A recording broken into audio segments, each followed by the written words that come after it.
নমস্কাৰ বন্ধুসকল, আপোনাক আমাৰ পাকঘৰলৈ স্বাগতম জনাইছোঁ। আজি আমি বনাব ওলাইছোঁ ওলকচুৰ পাতৰ ভাজি। তাৰ বাবে আমি লৈছোঁ ওলকচু সৰু সৰুকৈ কাটি আৰু লগতে পিঁয়াজ, জলকীয়া আৰু নহৰু। এতিয়া আমি কেৰাহীটো গৰম হ'ব দিছোঁ। তাতে আমি সৰিয়হৰ তেল দিছোঁ। আপোনালোকে যদি ৰিফাইন তেল খায় বা অন্য কোনোবা তেল খায় সেইটো আপুনি ইউজ কৰিব পাৰে। এতিয়া আমি তেলখিনি গৰম হোৱাত পিঁয়াজখিনি ঢালি দিছোঁ, লগতে নহৰু আৰু জলকীয়াখিনিও দি দিছোঁ। এতিয়া এইখিনি আমি ভালকৈ ভাজি ল'ম।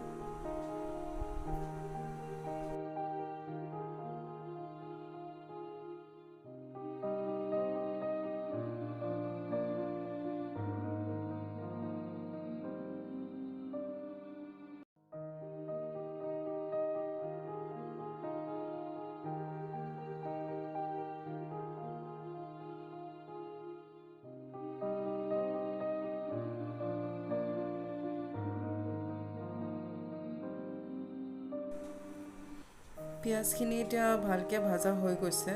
ইয়াতে আমি কচুৰ পাতখিনি দি দিম।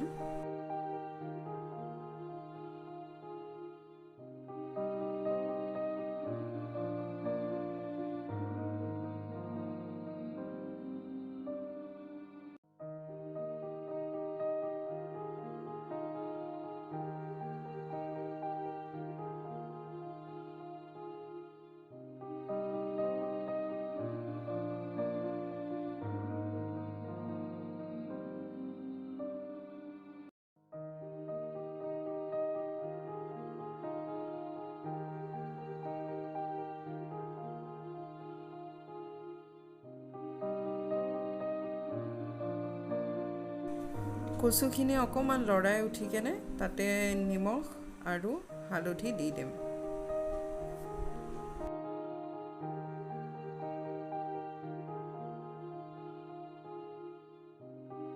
নিমখ হালধি দি এইখিনি ধুনীয়াকৈ লৰাই দিম।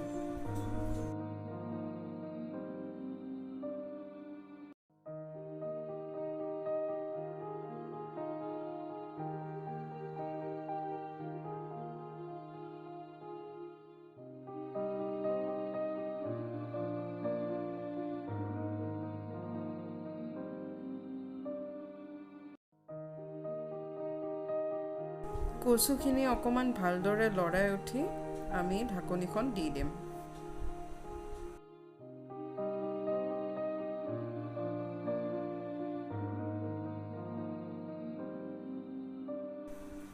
ঢাকনিখন গুচাই মাজে মাজে লৰাই থাকিব যাতে তলত লাগি নাযায়।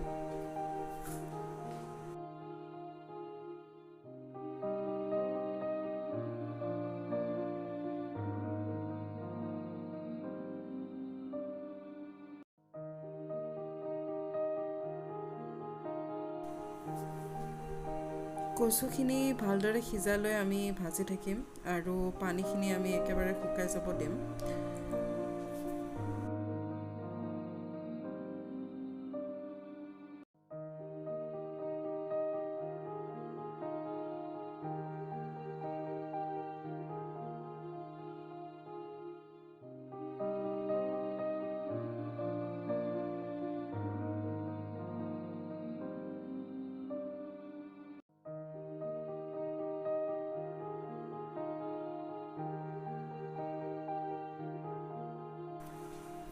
আমাৰ পানীখিনি ধুনীয়াকৈ শুকাই গৈছে আৰু কচুখিনিও ধুনীয়াকৈ সিজি গৈছে। এতিয়া আমি ইয়াক চাৰ্ভ কৰিম। কচুখিনি দেখিবলৈ যিমান ভাল হৈছে, খাবলৈ তাতকৈ আৰু বেছি ভাল হৈছিলে।